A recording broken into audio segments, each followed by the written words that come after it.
जय श्री कृष्णा। राधे राधे। भक्ति बिंदु चैनल में आप सबका स्वागत है। श्रीमद् भगवत गीता का 9वां अध्याय। ओम श्री परमात्मा नमः। उसके उपरांत श्री कृष्ण भगवान बोले, हे अर्जुन, तुझ दोष दृष्टि रहित भक्त के लिए इस परम गोपनीय ज्ञान को रहस्य के सहित कहूँगा कि जिसको जानकर तू दुख रूप संसार से मुक्त हो जाएगा। ये ज्ञान सब विद्याओं का राजा तथा सब गोपनीयों का भी राजा तथा अति पवित्र, उत्तम, प्रत्यक्ष फल वाला और धर्मयुक्त है। साधन करने को बड़ा सुगम और अविनाशी है। हे परतत्व, इस तत्व ज्ञान रूप धर्म में श्रद्धा रहित पुरुष मेरे को न प्राप्त होकर मृत्यु रूप संसार चक्र में भ्रमण करते हैं। हे अर्जुन, मुझ सच्चिदानंद परमात्मा से ये सब जगत जल में बर्फ के सदृश परिपूर्ण है। सब भूत मेरे अंतर्गत संकल्प के आधार स्थित है, इसीलिए वास्तव में मैं उनमें स्थिर नहीं हूँ और वे सब भूत मेरे में स्थित नहीं है, किंतु मेरी योग माया और प्रभाव को देख कि भूतों का धारण पोषण करने वाला, भूतों को उत्पन्न करने वाला भी मेरा आत्मा वास्तव में भूतों में स्थित नहीं है, क्योंकि जैसे आकाश से उत्पन्न हुआ सर्वत्र विचरने वाला महान वायु सदा ही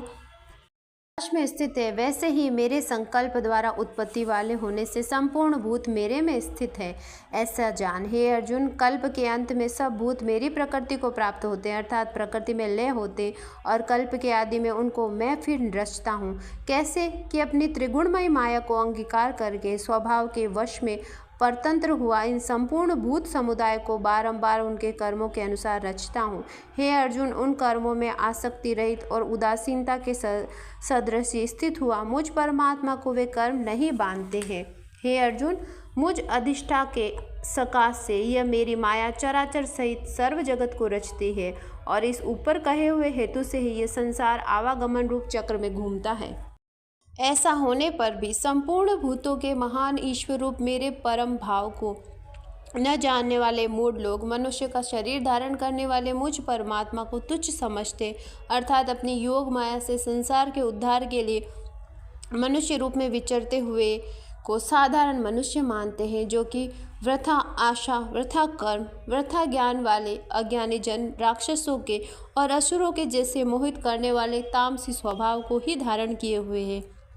परंतु हे कुंती पुत्र, देवी प्रकृति के आश्रित हुए जो महात्मा जन हैं, वे तो मेरे को ही सब भूतों का सनातन कारण, नाश रहित अक्षर स्वरूप जानकर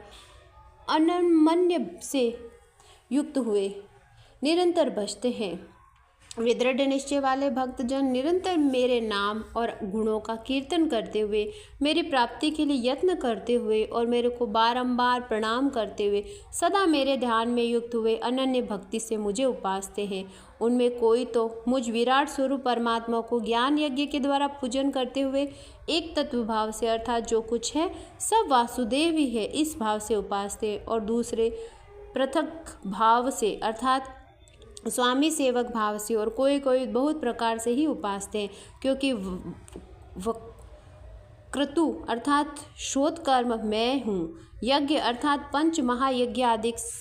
समार्थ कर्म मैं हूँ, स्वधा अर्थात पितरों के निमित्त किया जाने वाला अन्न मैं ही हूँ, औषधि अर्थात सब वनस्पतियों में मैं हूँ, एवं मंत्र मैं हूँ, धृत मैं हूँ, अग्नि मैं हूँ, हवन रूप क्रिया भी मैं ही हूँ। हे अर्जुन, मैं ही इस संपूर्ण जगत का धाता अर्थात धारण पोषण करने वाला, कर्मों के फल को देने वाला तथा पिता माता पितामह हूँ, और जानने योग्य पवित्र ओमकार तथा ऋग्वेद, सामवेद, यजुर्वेद भी मैं ही हूँ। हे अर्जुन, प्राप्त होने योग्य तथा भरण पोषण करने वाला, सबका स्वामी, शुभाशुभ देने वाला, सबका वास स्थान, शरण लेने योग्य तथा प्रति उपकार न चाहकर हित करने वाला, उत्पत्ति प्रलय रूप तथा सबका आधार, निधान और अविनाशी कारण मैं ही हूँ।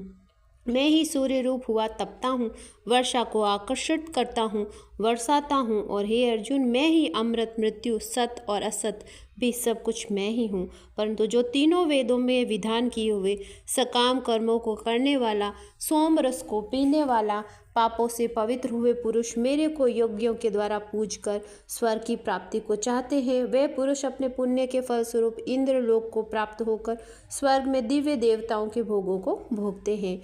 वे उस विशाल स्वर्ग लोक को भोगकर पुण्य क्षीण होने पर मृत्यु लोक को प्राप्त होते हैं। इस प्रकार स्वर्ग के साधन रूप तीनों वेदों में कहे हुए सकाम कर्म में शरण हुए भोगों की कामना वाले पुरुष बारंबार जाने आने को प्राप्त होते हैं, अर्थात पुण्य के प्रभाव से स्वर्ग जाते हैं और पुण्य क्षीण होने पर मृत्यु लोक में आते हैं। जो अनन्य भाव से मेरे में स्थिर हुआ भक्तजन मुझ परमेश्वर को निरंतर चिंतन करते हुए निष्काम भाव से भजते हैं, उस नित्य एक ही भाव से मेरे में स्थिर वाले पुरुष का योगक्षेम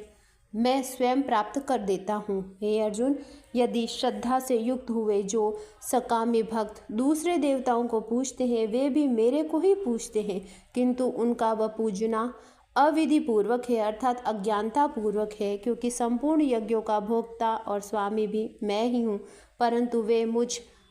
अधियज्ञ स्वरूप परमेश्वर को तत्व से नहीं जानते, इससे वे गिरते हैं, अर्थात पूर्व जन्म को प्राप्त होते हैं।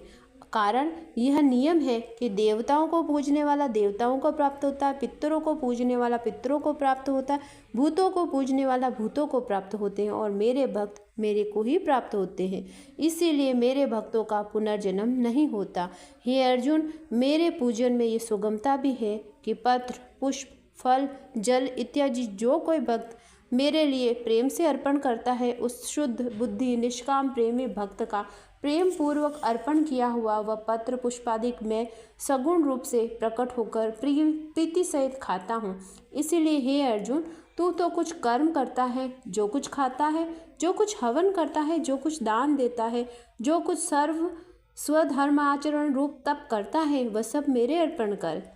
इस प्रकार कर्मों को मेरे अर्पण करने रूप संन्यास योग से युक्त हुआ मन वाला तू शुभाशुभ फल स्वरूप कर्म बंधन से मुक्त हो जाएगा और उससे मुक्त हुआ मेरे को ही प्राप्त होवेगा। यद्यपि मैं सब भूतों में संभाव से व्याप्त हूँ, न कोई मेरा अप्रिय है और न प्रिय है, परंतु जो भक्त मेरे को प्रेम से भजते हैं वे मेरे में और मैं भी उनमें प्रत्यक्ष प्रकट होता हूँ। मेरी भक्ति का और भी प्रभाव सुन। यदि कोई अतिशय दुराचारी भी अनन्य भाव से मेरा भक्त हुआ मेरे को निरंतर भजता है, वह साधु भी माना जाएगा, क्योंकि वह यथार्थ निश्चय वाला, अर्थात उसने भली प्रकार निश्चय कर लिया है कि परमेश्वर के भजन के समान अन्य कुछ भी नहीं है।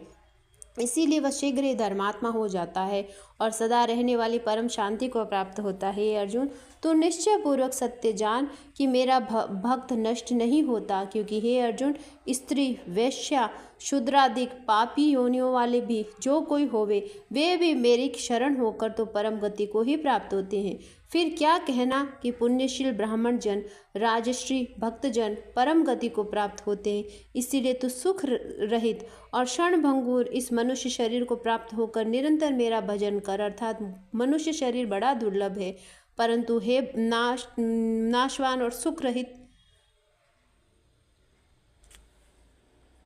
इसीलिए काल का भरोसा न करके, अर्थात अज्ञान से सुख रूप भासने वाले विषय भोगों में न फंसकर निरंतर मेरा ही भजन कर। केवल मुझ सच्चित आनंद वासुदेव परमात्मा में ही अनन्य प्रेम से नित्य निरंतर अचल मन वाला हो और मुझ परमेश्वर को ही श्रद्धा प्रेम सहित निष्काम भाव से नाम गुण और प्रभाव के श्रवण कीर्तन मनन पठन पाठन द्वारा निरंतर भजने वाला हो, तथा मुझ शंख चक्र गदा पद्म और किरीट कुंडल आदि भूषणों से युक्त पीताम्बर वनमाला कौशुतोक मणिधारी विष्णु का मन वाणी और शरीर के द्वारा सर्वस्व अर्पण करके अतिशय श्रद्धा भक्ति और प्रेम से विहलता पूर्वक पूजन करने वाला हो और मुझ सर्वशक्तिमान विभूति बल ऐश्वर्य माधुर्य गंभीरता उदारता वात्सल्य और सुहृदयता आदि गुणों से संपन्न सबके आश्रूप वासुदेव को विनय भाव पूर्वक भक्ति सहित साष्टांग दंडवत प्रणाम कर। इस प्रकार मेरे शरण हुआ तू